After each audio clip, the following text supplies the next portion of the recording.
జన్మదినం అన్నమాట. మరి కృష్ణుడు అంటే ఏంటో కూడా మనం తెలుసుకుందాం.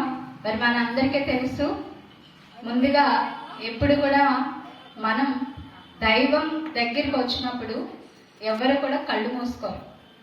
దైవాన్ని చూసి చక్కగా గుడిలో కూర్చున్నాక ఒక్క 5 నిమిషాలు మనం మన లోపలికి వెళ్తాం. దీన్నే ధ్యానం అంటాం.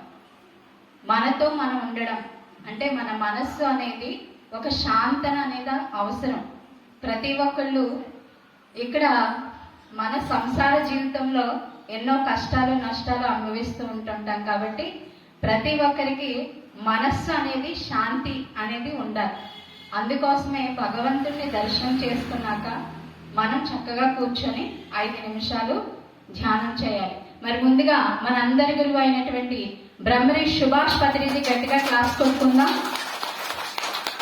మరి ఆయన జీవహింస మహాపాపం, ధర్మో రక్షతి రక్షితః అని తెలియచేసి ఈ ప్రపంచవ్యాప్తంగా ఎన్నో దేశాలు తిరుగుతూ మనలాగే జీవులన్నీ కూడా సుఖశాంతులతో వర్ధిల్లినప్పుడు మాత్రమే ఈ భూమి సురక్షితంగా ఉంటుంది.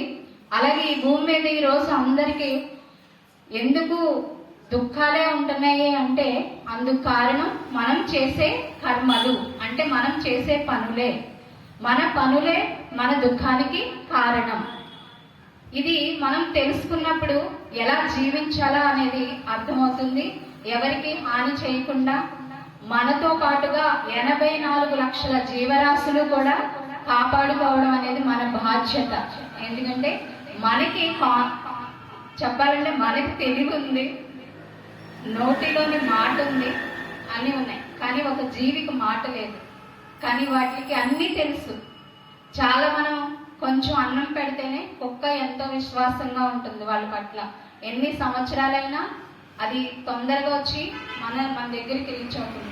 మరి ఈ రోజు మనుషులు ఎలా ఉన్నారు అంటే ఎలా ఉన్నారంటే ఈ రోజే అండి మీరు ఎంత ఇచ్చినా రేపు మీరు లేక ఇవ్వకపోతే వాళ్ళు ఏమంటారంటే చేసిందిలే ఇచ్చిందిలే అంటారనమాట. అందుకనే మనిషి యొక్క తత్వాన్ని అర్థం చేసుకొని ప్రతి మనిషి మానవ నుంచి మాధవుడుగా ఎదగమని చెప్పేసి దైవంగా ఎదగమని ఆయనలో ఉన్న గుణాలన్నింటినీ తొనిపుచ్చుకోమని చెప్తున్నారు బ్రహ్మర్షి సుభాష్ పత్రిజీ. అలాగే మన శ్రీకృష్ణ పరమాత్మ భగవద్గీతలో మన అందరికీ జీవితాన్ని గురించి, జీవిత అధ్యయనం గురించి భగవద్గీతలో చెప్పి ఉన్నారు. కానీ మనం భగవద్గీతను ఎక్కడ పారాయణ చేస్తున్నాం?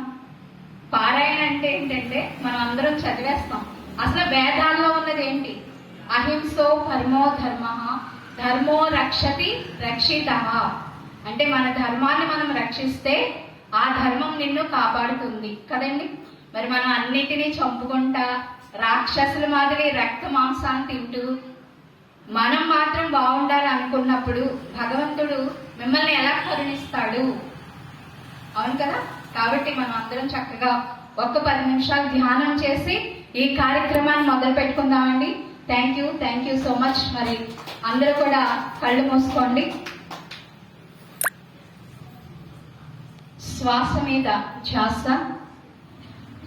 మనం ఎప్పుడు కూడా మన శ్వాసని గమనించాం. మనతో ఉన్నటువంటి మన శ్వాసని పుట్టుక నుంచి చివరి వరకు ఉండేది మనతో శ్వాస మాత్రమే. ఆ శ్వాస ఆగిపోయినప్పుడే మరణం అనేది ఉంటుంది.